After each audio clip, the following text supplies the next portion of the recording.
Tonight, several developing stories as we come on the air. There is major news coming in right now involving the race for a vaccine and the daring rescues underway at this hour. At least 25 major fires across California tonight. 9 states with fires burning now, more than a dozen people still trapped. A wife waiting for her husband and boys to be rescued. National Guard and Navy pilots airlifting more than 160 people to safety. Choppers tonight flying through blinding smoke and flames. Families driving to escape. Fire lines on both sides of the road. Thousands of homes at risk as we go into the night. An entire town nearly burned to the ground. Also tonight, that breaking news involving the race for a vaccine. One of the frontrunners reportedly forced to put human trials on hold tonight. Reports a participant might have suffered an adverse reaction, what we know so far. And it all comes as 9 drug makers issue an historic joint statement tonight, pledging to, quote, stand with science before rushing out a vaccine amid any talk of political pressure. And what Dr. Anthony Fauci is saying about a vaccine and when. The coronavirus and schools tonight, the disturbing images of crowds on Labor Day and on college campuses, Indiana University, and the crowds on party boats nearby. About 100 college communities now reporting a surge in cases. 2 months until the presidential election, the race underway. President Trump facing new fallout tonight after that report claiming he called fallen American troops losers and suckers. The president responding to that report and what he has now said about his top military leaders.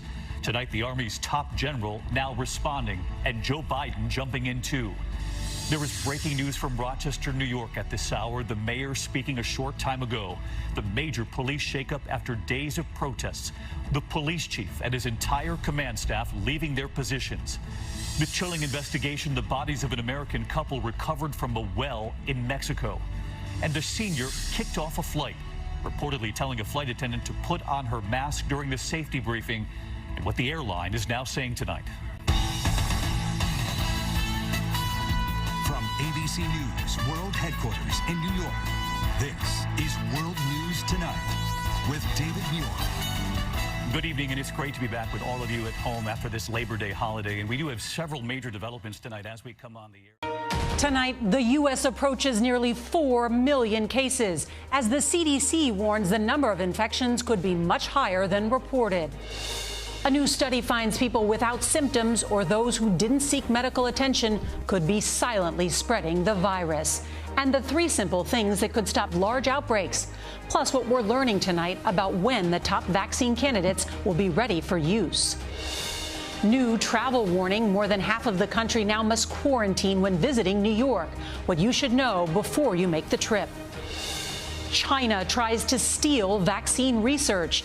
The FBI puts out a wanted poster for 2 Chinese nationals charged with attempting to hack U.S. biotech firms. The link to China's government and what America is doing to protect our secrets.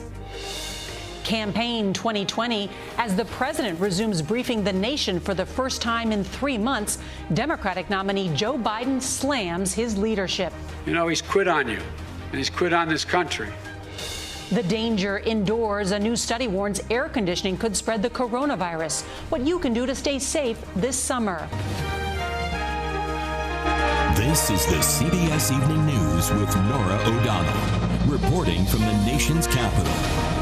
Good evening to our viewers in the West, and thank you for joining us. As the U.S. approaches 4 million confirmed cases of coronavirus, tonight a stunning new report. Tonight, the fallout from the chaotic first presidential debate. Donald Trump and Joe Biden back on the campaign trail hours after the explosive showdown. Biden today slamming the president's conduct as a national embarrassment. The president calling Biden weak. The debate commission now changing the rules after 90 minutes of interruptions and insults. And the stunning moment, Trump refusing to condemn white supremacists. The remark far-right groups took as a rallying cry. The president today trying to distance himself. The grand jury recordings in the Breonna Taylor case, why a judge delayed the release today. The major airlines just hours away from cutting tens of thousands of jobs unless they get another taxpayer bailout. With time running out, will Washington cut a last-minute deal? The deadly wildfire emergency in California's wine country, tens of thousands of homes now threatened by the flames. We're on the front lines. And stolen valor, the American war hero targeted by burglars, and what bonds him to the detective who cracked the case. This is NBC Nightly News with Lester Holt. Good evening. The Commission on Presidential Debates tonight has come around to what a lot of Americans took away from last night's debate between Donald Trump and Joe Biden, that something has to give. Truth, order, civil behavior all flew out the window as President Trump relied on a strategy of frequent interruptions and taunts, goading Biden to anger, who at one point called the president a clown. But it's what the president refused to say about a white nationalist group that took the air out of the room. We have full coverage, starting with Peter Alexander. Keep yapping, man. Fresh off last night's debate. It's 10 p.m. Do you know where your children are? Right now on Fox 5 News at 10. Ready or not, some New York City public school students will be heading back into their classrooms tomorrow for the first time since the pandemic began. Tomorrow was supposed to be the start of hybrid learning for everyone in the 5 boroughs, but after weeks of heated debate about safety and another last-minute delay called by Mayor de Blasio, pre-K and special education students will be the only ones walking back into their classrooms. Briella Tomasetti has a breakdown of the new staggered schedule and reaction from parents. It's back to school for 6th grader Marie. Live from 42nd and 2nd, this is New York's very own PIX 11 News at 10.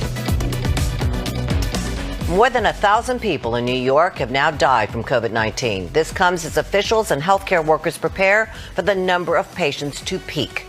Good evening, everyone. I'm Kaidi Tong. It was another busy day as Americans come together to slow the spread of this pandemic. Help is on the way for those on the front lines. We begin our coverage with PIX 11's Christian Benavides live on the West Side with more. Hi there, Christian.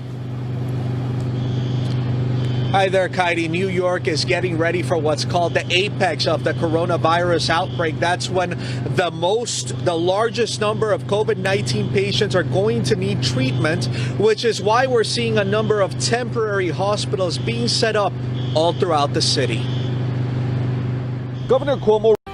Good evening. I'm Judy Woodruff on the NewsHour tonight. Breakdown. A chaotic first presidential debate punctuates an already contentious election and raises questions about the road ahead. Then, fanning the flames, the consequences of the president's response to questions about white supremacy. Plus, justice in art. We travel to Philadelphia to witness how an unexpected partnership is changing lives. To be out here today and to be walking in the sunshine is an amazing experience. It's almost surreal. All that and more on tonight's PBS Newshour.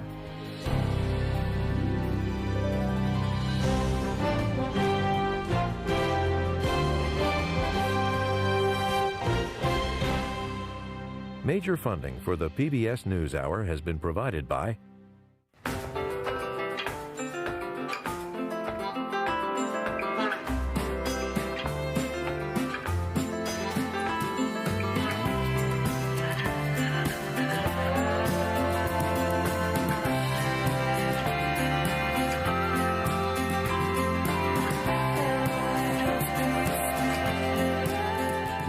economy for 160 years. BNSF, the engine that connects us.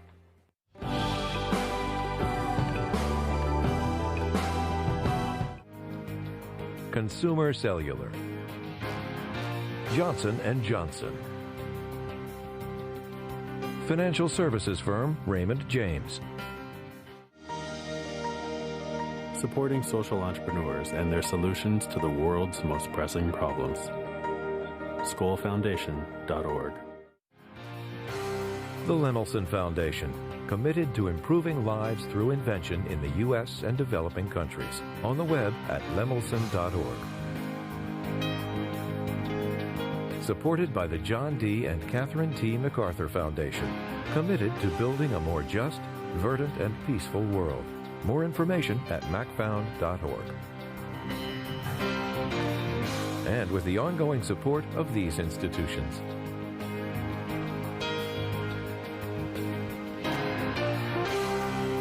This program was made possible by the Corporation for Public Broadcasting and by contributions to your PBS station from viewers like you. Thank you.